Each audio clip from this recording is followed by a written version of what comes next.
Welcome to Trello 101 for Kimp users. In this video, you'll get an overview of how to make and manage your design requests with your very own Kimp Trello board. So let's get started. On the far left of your board, you've got a list called Kimp Trial 101. In this list, there are individual cards that provide you with details on how to make the most of your trial. On the far right of your board, you've got a list called Guidelines. In this list, there are cards that provide you with examples of the types of information you'll need to include when making a design request. We've also got a card called Your Brand Guidelines. Here we invite you to include all the details that you can about your brand so that we can design accordingly. Things like your logo, if you can upload some files that you have, providing information about your preferred colors, preferred fonts, anything and everything really. Now, if you're just starting to create a brand and don't have all this info handy, no worries, you can provide us with information about the types of brands that you'd like to get designs similar to, and we'll work off of that to get started. Now, in between the Kimp Trial 101 list and the Guidelines list are the 4 stages of the design process. We've got the request list, the in-progress list, the in-review list, and the completed list. To make a request, you simply click Add Another Card, enter a title. This should just be very brief and describe what it is that you need to have done. Maybe it's a social media design. Once you've added the title, the card will be created and you can click into it just like that. Then you can add in a description, providing us with all the details related to the design. You can upload attachments like your logo, maybe images that you want to have used in the design, or images that you'd like for us to source out for you. You're just providing us maybe with some references at that stage. Whatever it might be, if you can include some comments or details in the description, that will help us out a lot to know what it is that we should be doing with the attachments. You can also choose to create a checklist if you have specific criteria that need to be met for the design and just to help keep things organized. Not sure of what to include in a design request? No problem. Just head over to the guidelines list, look for the type of design that you're looking to get done, or maybe one that's similar. Maybe it's a billboard or something similar. Then you can scroll down to copy and you can choose to copy the card over to the request list. Hit create card. And now we can navigate back to the board and over to the request list. And there it is, the card that you've just copied. Now you can click in, you can update the title, you can update the description, add attachment, maybe a checklist, some comments.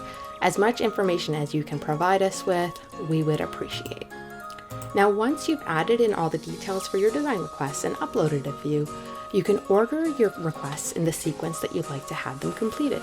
We work on design requests from the top down in terms of what's in the list. So you just drag and drop, and you can reorder the list once you've uploaded a bunch of requests, and we'll then know what sequence they should be worked on in. Once your project manager sees that you've added requests, they'll be going into your card to make sure they've got all the info needed to create your designs for you. So they'll be looking through your description, the attachments, making sure that everything needed is there, and if so, they'll mark the card as ready to process. If not, they'll apply the red label, details missing, and they'll provide you with some comments as to what's needed. Maybe it's a higher resolution file, maybe we need some clarity on the text. Whatever it is, they'll let you know so that you can add that information in. Cards that are marked as ready to process will be moved into the in-progress list 2 at a time. Then your project manager will be adding a due date and an approximate delivery time, and that's where the countdown comes from, so that you have a sense of when you can expect your designs. When the designs are ready for review, they'll be moved to the in-review list, and this is essentially your to-do list. So we'll need you to go through each of the designs and let us know your feedback, your comments, if there's anything further to be done, or if the design is simply completed at this stage. If it's completed, you can actually just drag and drop over to the completed list, or you can also add in some comments if there's anything that we should keep in mind for future tasks, or maybe something that you really liked about this particular design that you just wanted to let us know about. If you need revisions, you can click into the task that you need revisions for. After you've reviewed the designs, just hop onto the comments and let us know specifically what it is that you need updated.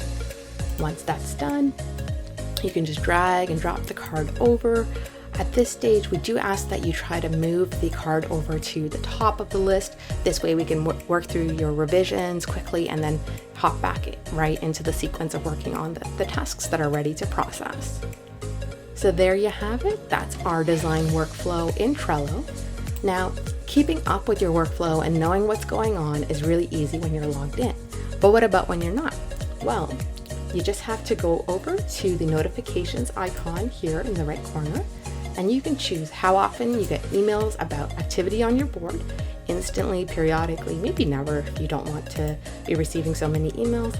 And you can also choose desktop notifications if you prefer to be getting updates as you're working on other tasks as well.